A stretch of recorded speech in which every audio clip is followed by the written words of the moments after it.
Талас обласы боюнча абал тынч, элдин маанайы жакшы, активдүү катышып жатышат.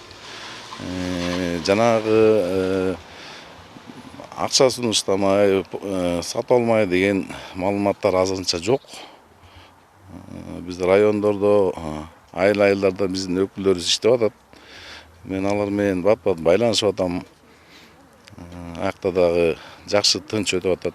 Акта да элдер активдүү катышып атат. Биз эле эмес, бизден башка деле иштеп аткан кишилер, органдар көп. Ошон үчүн мен ойлойм, эл ошону туура кабыл алып, ошого барбайт го деп. Биз таза шайлоо өткөргөн бул мүмкүнчүлүк бизге ушундай берилип аткандан кийин биз ошол мүмкүнчүлүк менен пайдаланыш керек. Мына бизде антикоррупционный советтин алдында платформа түзүлгөн. Платформанын таза адилеттүү шайлоо жана өлкөнүн кадыр баркы деген платформанын негизинде биз бүт аймак боюнча элдерге түшүндүрмө иштерди жүргүзүп, аябай чоң иш жасадык биз.